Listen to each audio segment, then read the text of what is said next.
Iwie doni yane sesese ni enegbe bahia mwegbe na ya simi usirena donu gboriri won me nana wege ya fianga yarame na rijena afian magi gabie abi pata izigan kewa kanakpan na si anri yoto kian yewo wa kinekpe na mu ewe utezi edera mu ihun kioma umiewo ni ari abayo aba kumazi sokpan magazo ebi o na ruru pa yotebo wa biebi yari doha ona iwinari obakpa zevi dolewo we na ruru pari dun yedogbonu ye yari ye nwana abayo borugi mebiebi na aduza ni mahari dora bi efan we riwe dora angeli owupa redo otu angeli upa bu hun otagbon tuyuku gbagba yone beni ara ya wi yobo nu pa me na gba odin doya usetin ti hun taro tuna komre lamte Oriahi. Uvien Owutamuta +4474 438 229 094. Edonu Zomo. Agege yuwabo urupa mahin. Make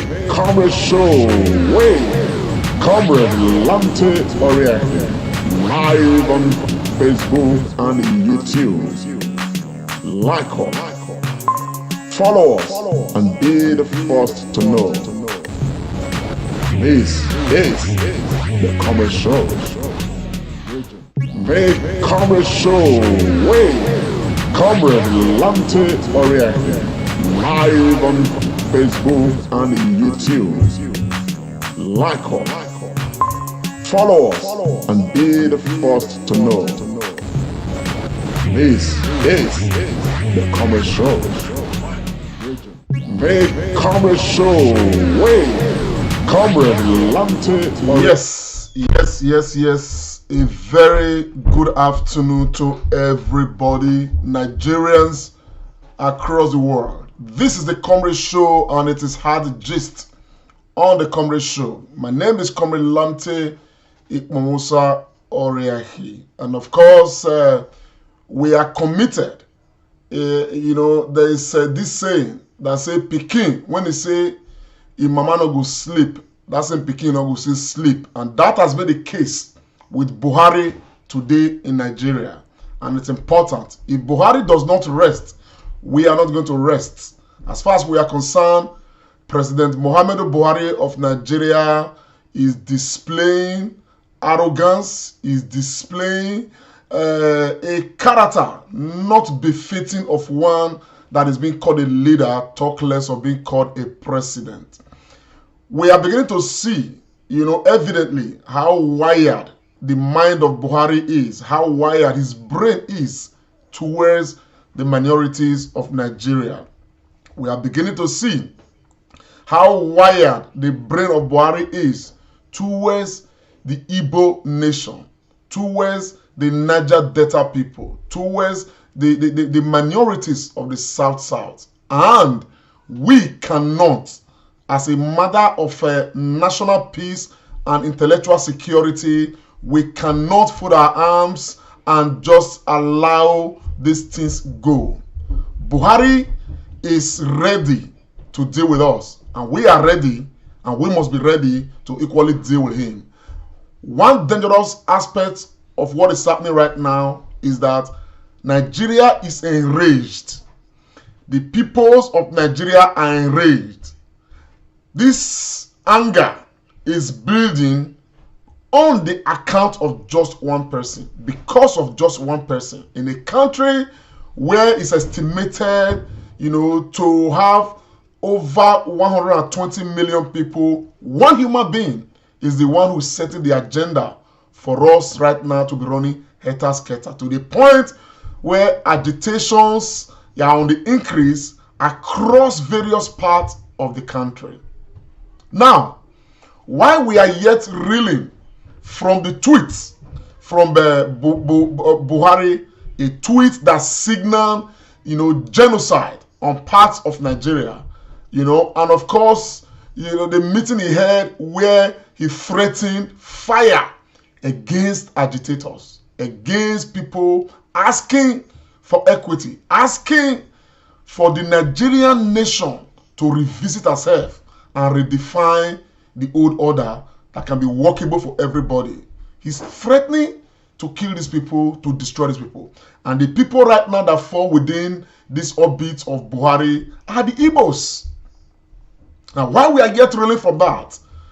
And of course, Twitter doing her own to remove Buhari's tweets, hold Buhari's account hostage for about 12 hours. As a matter of fact, thanks to Twitter, they've gone ahead to even remove the nonsense video he made, one that is not befitting of a leader. Buhari granted interview to Jazeera on the issue of Biafra. We are going to see this, and of course, many of us have seen this. We are even more enraged now. And if it takes us to be coming out on a daily basis doing this, okay, we are not going to relent, because Buhari has murdered sleep. Buhari shall sleep no more. That is the case today. And in the course of this discourse, I'm going to be, please, if you are joining us, share this broadcast. Let's get it across, because right now it is not just a matter of one person or few persons. It must be a matter of all of us. I have made some consultations. By the grace of God, it's likely possible that on Sunday next week, we are going to be holding a Zoom session where we expect Nigerians across board to be part of. A Zoom session made up of the Nigerian people, a court of public opinion by Nigerians, where we shall decide what we shall do with Buhari. Because right now, we have lost all faith in the National Assembly. We have lost all faith in the Senate and the House of Reps. We have seen that they are not representing the interests of Nigerians. And therefore, we want to summon a court of Nigerians, the other Nigerians in the streets. Let us come together and, of course, decide what we do with Buhari. If that court eventually goes ahead to pass a vote of no confidence of Buhari, we shall take that up as much as possible to the high heavens until something is done, because Buhari does not fit to be the president of Nigeria. Buhari has no character befitting of one that is to be called a president of a country like Nigeria. I don't want to talk too much. I'm going to take us through some of the excerpts we have for us to understand a lot better who this human being is. President General Muhammadu Buhari, the tyrant of the Nigerian state today. Let us take a listen to interview that he granted, to Al Jazeera. Al Jazeera has credit for this video. They are protesting peacefully for the most part on a regular basis, and there has been video. I could show you some video that's been posted of a very... No, thank you. These are the images the president didn't want to see. They're on the internet and we can't verify exactly what they show, but it appears as though security forces were shooting at unarmed protesters in the southeastern state of Abia. This is footage I can't personally verify, but it looks as though the security forces have gone in very heavy-handedly shooting, and there were reported to be 7 deaths. I'm wondering, how are you planning to deal with this issue of Biafra? You, of course, have first-hand experience. Put a 30-month civil war, at least 2 million Nigerians were killed. And for somebody to wake up, maybe he wasn't born when there was this fighting in Biafra and said he wants Biafra again. We have multi-party democratic system now. Let them organize themselves and vote for to have a state within a state. But to try and interfere with movement of troops, with economy, looking for Biafra, after losing 2 million people, I think they are joking with Nigerian security, and Nigeria will not tolerate it. Why don't you invite them for talks? Why should we invite them? For the most part, they appear to be young people, as you say, with no recollection they didn't know what of the war, happened. The 1967-70 war. But these are disaffected young men for the most part, but young women as well, who are protesting, it would appear, against their reduced economic opportunities. Government allocations to state governments in that region have been reduced by something like 50%. These people want How much jobs. was oil costing? For the last 16 years, it was costing from over $140 per barrel, now to sometimes under 30. So the system of allocation has to correspondingly be reduced. So why shouldn't it affect them if it's affecting the whole of Nigeria? From where do we get the money to give them? Okay, Mr. President, I think that time is up, and I need to thank you very much indeed. I don't know if you watch this particular clip, I don't know if you are observing what I am observing. The hate, the anger in this man who calls himself a leader. There is no president in this world that will treat his people as they. Why didn't they? Why didn't this? He distances his people, the people he lead as president, the people he's supposed to, listen to their plight, make them understand why things are the way they are. I'm going to play this video again. Look, I want to enjoin you, because we must all be on the same page on this. All Nigerians, if you are watching, share this broadcast. Share this broadcast. Let it go around as much as it possibly could. Now, I'm going to play this video again. I just don't want you to listen to the voice of Buhari. I rather want you to listen to his face, to the things he may not be saying, to his body language, and of course you will see the resentment of the interviewer, of the Jazeera correspondent. You will see that the woman has said, got to her wit's end, knew that she was talking to a monster.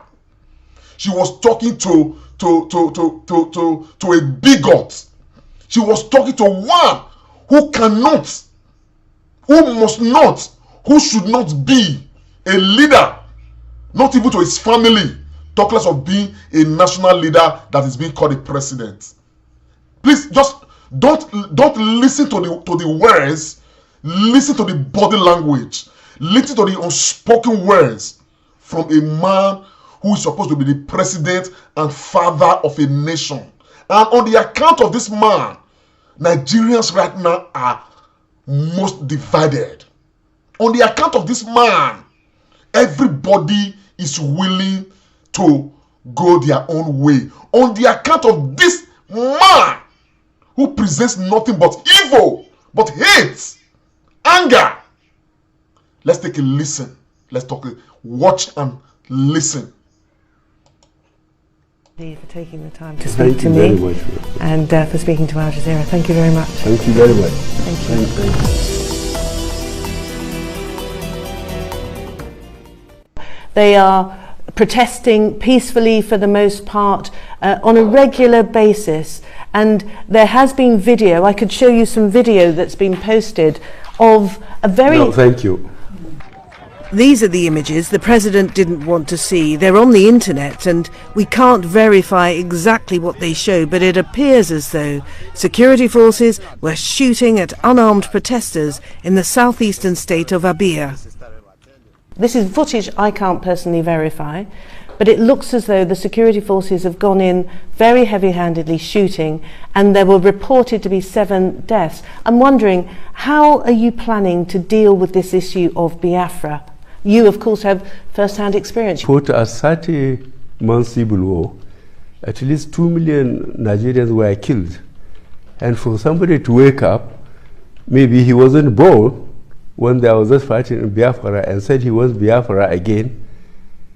We have multi-party democratic system now. Let them organize themselves and vote for to have a state within a state. But to try and interfere with movement of troops, with economy, looking for Biafra, after losing 2 million people, I think they are joking with Nigerian security, and Nigeria will not tolerate it. Why don't you invite them for talks? Why should we invite them? For the most part, they appear to be young people, as you say, with no recollection they didn't know of the war, happened. the 1967-70 war. but these are disaffected young men for the most part, but young women as well, who are protesting, it would appear, against their reduced economic opportunities. Government allocations to state governments in that region have been reduced by something like 50%. These people want How much jobs. was oil costing? For the last 16 years, it was costing from over $140 per barrel, now to sometimes under 30. So the system of allocation has to correspondingly be reduced. So why shouldn't it affect them if it's affecting the whole of Nigeria? From where do we get the money to give them?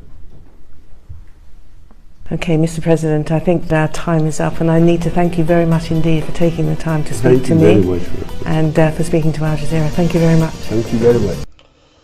Now you will see that apart from displaying hate, you will see the way his face is despising the interviewer for raising these issues. His own face, his body language, everything about him. Now the case of Buhari is likened not to anything other than, the story of Rehoboam in the Bible, and of course the rebellion we saw. He said, whereas my father, burdened you with heavy yoke, I will add yoke unto it. Whereas my father scourged you with whips, I will scourge you with scorpions. That is exactly what Buhari is doing. That is what he's wired to do. He doesn't care.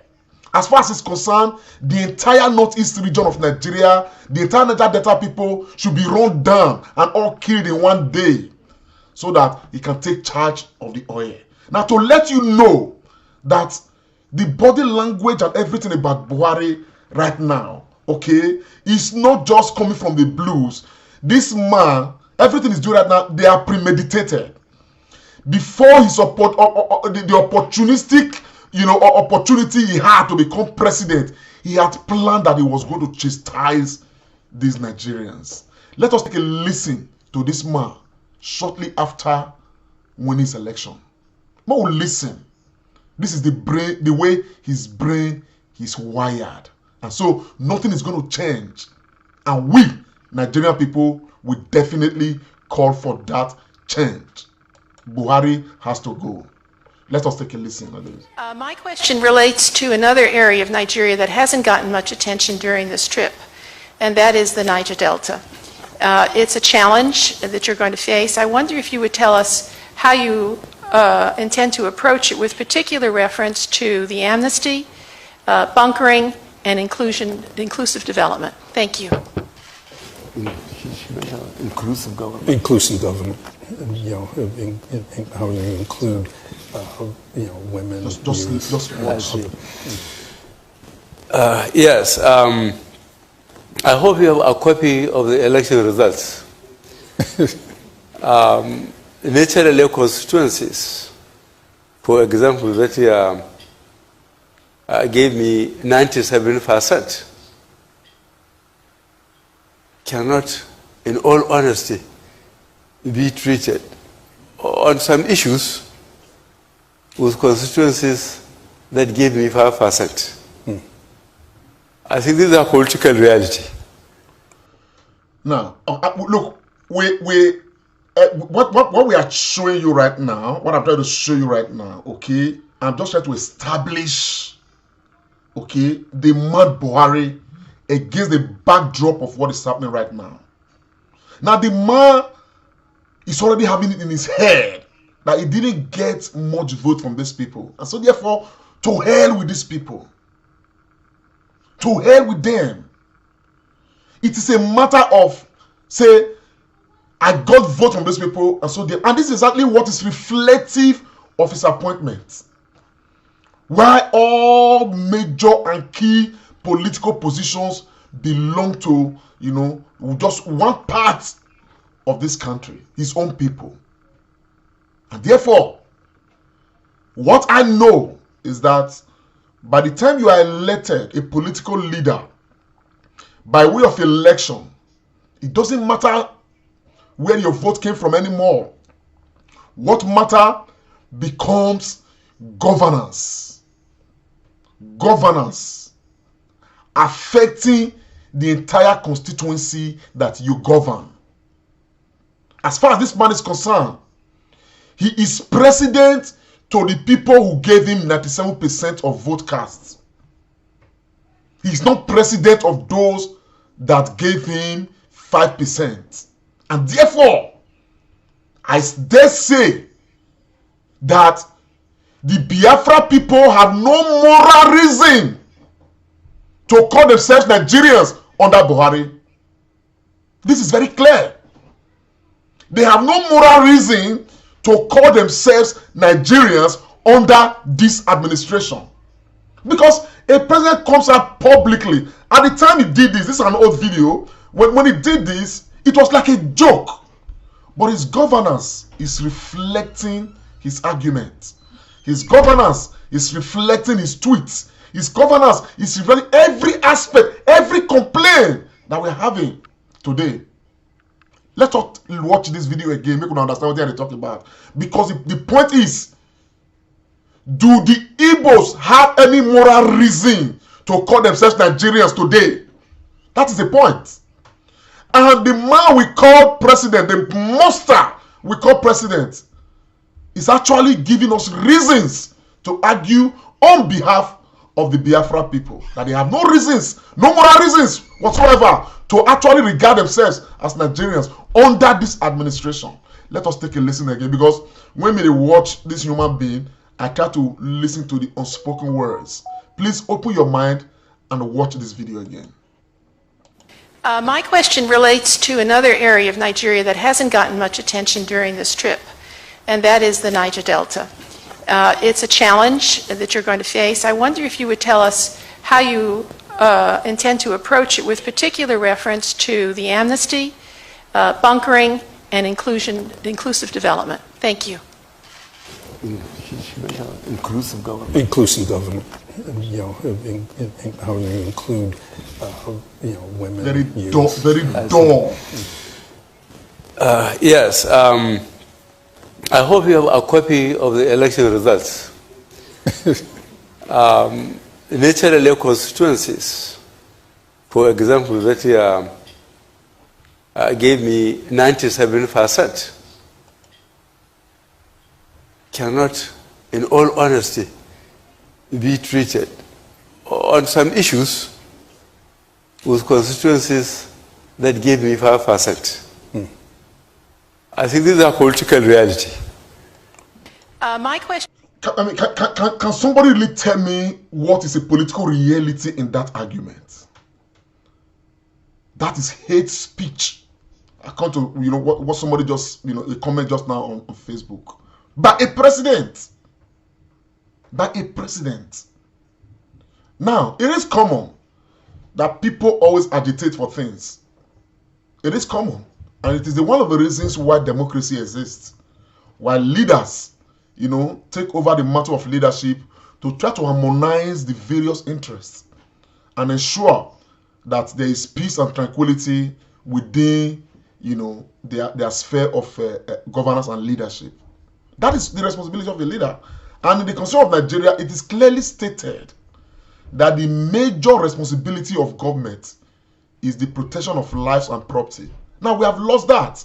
Now, for many of you who may not know, who may be missing the point, I just want to remind you, this is statistics coming from Channels Television. Probably they have done a very extensive, we've been talking about this though, but they've done quite a good job to let us have this.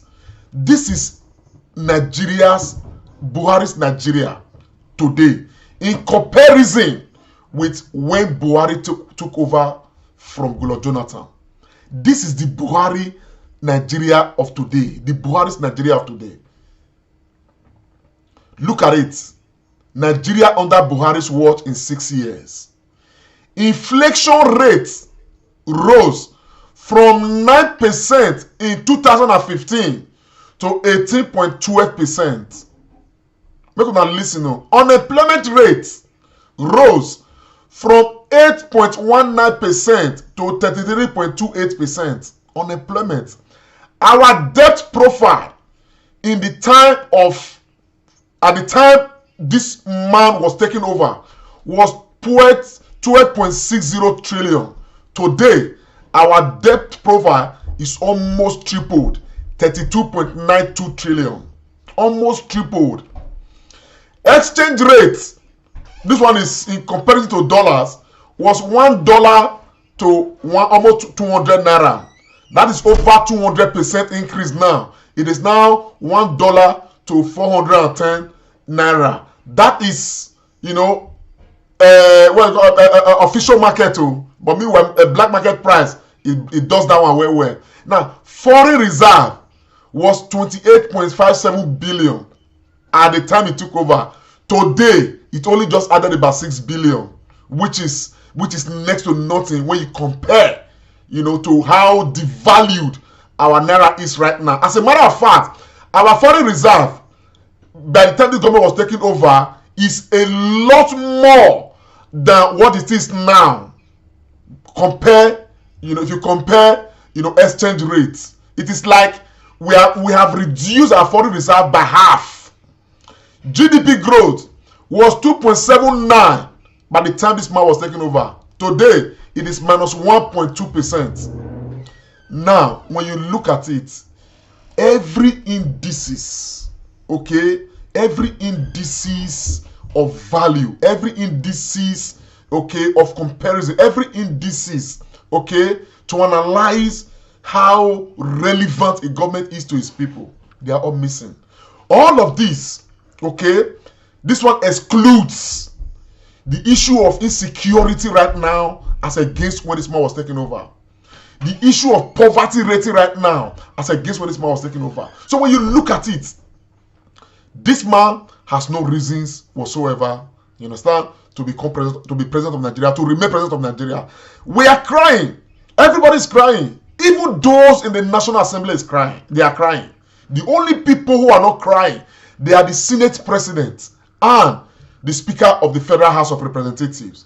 Now, these people are shoe-shiners to Buhari. These people, they are part of those subjugating our collective will.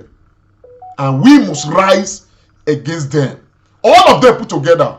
But let us listen to what one of them, said and expressed. I think this was the first day or so. We must look for foreign support to save this nation. This is my position, Mr. President. We must rise to it. They are killing people in the east, in the west, in the south, in the north. We should shut down the National Assembly. Let's shut down. If we cannot save this country, we stay in our homes. Our country is bleeding. People are in poverty. There's no food. People are hungry.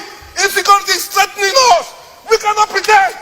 It's better we are not here than to not see that here people are dying. Every day for our nation. That is a senator of the Federal Republic of Nigeria talking.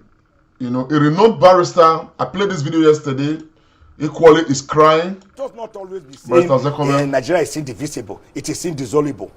It's not a textbook definition. Indissolubility and indivisibility can only be brought about when you nurture unity, mutual respect, egalitarianism. It is already divided because every geopolitical zone is already going according to its own details.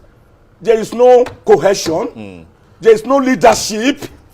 Can't you see that Nigeria is hemorrhaging? Can't you see that we are bleeding? Can't you see that we are on a journey to no destination? Can't you see that the president should wake up from his self-imposed cocoon and hibernation and seize the reins of power and save Nigeria from what remains of ourselves, self-implosion, self-immolation? Can't you see that we are tottering, we are wobbling, we are groggy? Can't you see that we are falling? We are falling apart. Can't you see that we needed, as yesterday, to do something urgent to save Nigeria from the precipice, from breaking up into smithereens? Can't you see that the house is collapsing, that the edifice is collapsing? Can't everybody see it? Even if you are blind, can't you feel it? Even if you are blind and you can't feel it, are you numb? It does not always be saying Nigeria is everybody's crying. Everybody's crying. But this cry we are the people to determine for how long we shall cry. It is so bad that even foreign African leaders, other African leaders, they have some things to say. They don't want to meddle directly in the affairs of Nigeria, but they know that Nigeria is failing the entire black continent. Let us listen to the president of is it Rwanda? On the case of Boko Haram, or you can use that for many other cases.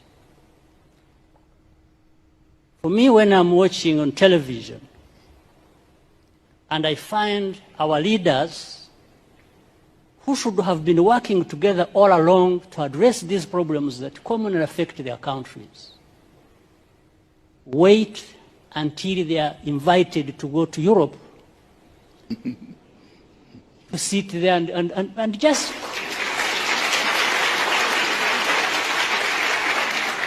it's like they are made to sit down and address their problems. Why does anybody wait for that? What image does it even give about us, about Africa? In fact, the image it gives is that we are not there to even address these problems. We are there for a photo opportunity. We are happy to sit there in Paris with the President of France and address and just talk about addressing problems. That is exactly what characterizes the Buhari's government. He travels. The other day was in France for one of these General Assembly meetings and all of that. The only reason is for the photo ops, nothing more. This is a man. This is a man who is a bigot, a man that every Nigerian must troop the streets to reject. If we die, we die. If we live, we live. The time is now. And so, my people, I am still consulting. By the grace of God, I will finish my consultation by this weekend. I want to publicly invite. Please stay close to the Comrade Show. We are going to do adequate publicity as much as possible. We want to hold a Zoom meeting. Every Nigerian is going to be invited. And we are proposing to hold it on Sunday next week. What date is Sunday next week? Let me see what date. On Sunday next week is going to be on the 13th. On the 13th of June. Remember, June 12th is going to be a big day in Nigeria. A big day. We hope that the civil society groups, every relevant Nigeria on ground, will come out in the protest of Buhari must go protest. It's a day that we have to mark. Okay, we cannot continue to have this tyrant, one tyrant, knocking all our heads, sponsoring banditry all across, threatening genocide against Nigerian people. We cannot continue to do that. We must rise as a people against this tyrant. On the 13th, by the grace of God, we are going to come up with all the details. We want to hold a meeting, a Nigerian court of public opinion.